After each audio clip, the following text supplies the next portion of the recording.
Cenk and Ana Kasparian talk about how Joe Rogan was praising Kamala Harris from the Kamala-Trump debate. It gets a little crazy, and of course they're saying such ridiculous things, but let's just see.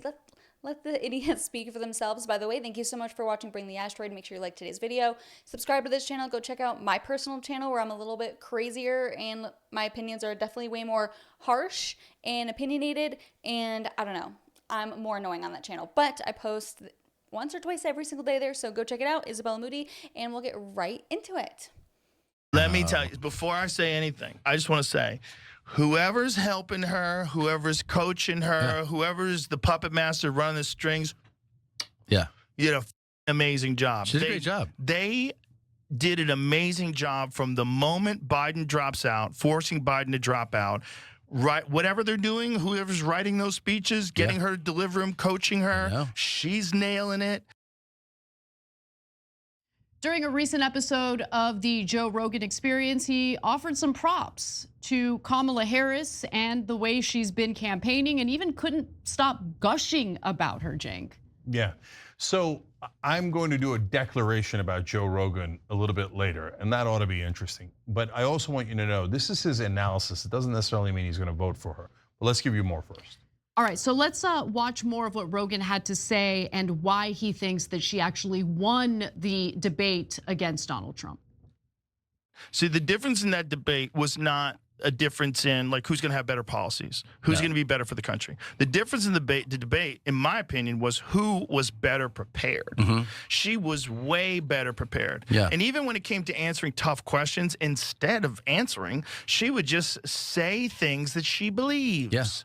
And they sounded real good. Yeah, that's the soundbite. That's called being a savvy politician. It's also called being someone who's working with a team versus someone who's like, I don't need. Said Trump, that deal was the best deal. They've never seen a deal like this before. They said, how did you put that deal together? People said that was just brilliant. Yeah, I know. He was like, that's the he's not working with a team that's like, I mean, I know he's doing like mock debates. I know he did one with, I think he did one with Tulsi Gabbard, but someone needs to like tell him, like, you've got these tiny little windows and you should have all the words ready for those windows. He started there should be no repeating things. You know, I actually disagree with Joe Rogan. I think that his campaign managers, I think it's Chris LaCivita, and then there was one other woman, they had been giving Donald Trump excellent advice. And up until the Republican National Convention, he was following that advice and he was really doing well based on the polling. He kind of started to fall apart once Joe Biden was replaced with Kamala Harris. And then there was all this excitement about Kamala Harris and he didn't know how to react or respond to it appropriately. And so he just started attacking her for being a woman, attacking her race, attacking her for allegedly being dumb.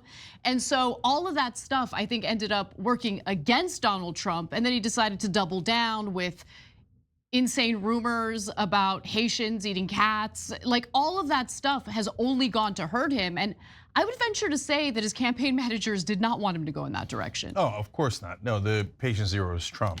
So first I want to clarify here. He never said he's going to vote for Kamala Harris. He never said he supports her.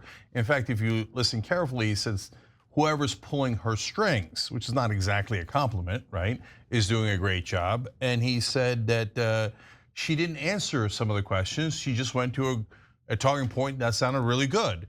So his analysis is that she played the political strategy correctly. And then Trump was a knucklehead. And so his critique of Trump is, what are you getting baited for? What, and basically like saying, what's wrong with you? And that is, to me, that's super obvious. You're right, Anna, some portions of his audience will be very upset by it. Right. What do you mean it was 3 against 1 and he was the most brilliant debater of all time and he won that, and he won in 2020 and he did cats and dogs. I saw someone eating it the other day, I saw it online. What about the ABC whistleblower? Yeah. Okay, by the way, most Americans actually do agree with Joe Rogan. Morning Consult published a poll today, in fact. And one of the poll questions had to do with the presidential debate, and here's what they found.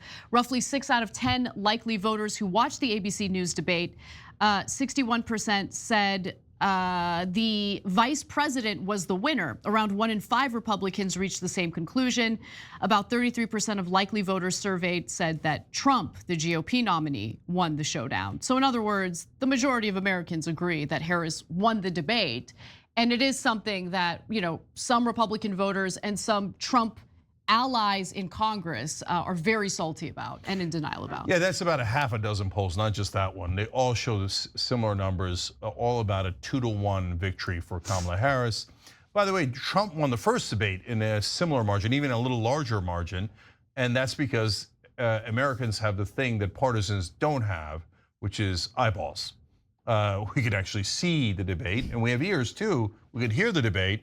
And so we know that Biden couldn't speak and was a disaster, and his brain fell out in the middle of the debate. The Democrats were like, no, he's young spring chicken, he's great, he should stay in the race, right?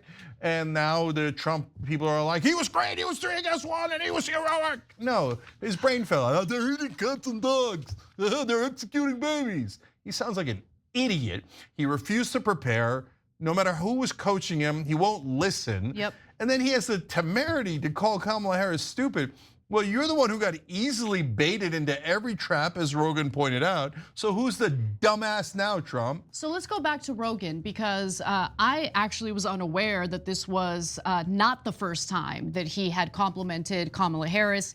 He had done so before, back in August, and this was following Kamala Harris's Atlanta speech after she had already become the new nominee. Rogan said of the speech, giving her kudos, I do have to say that one speech she gave right after they decided she was going to be the nominee, that one speech where she said, if you're going to say something, why don't you say it to my face? It was great timing. And he even brought that up again during his recent episode of the Rogan Experience.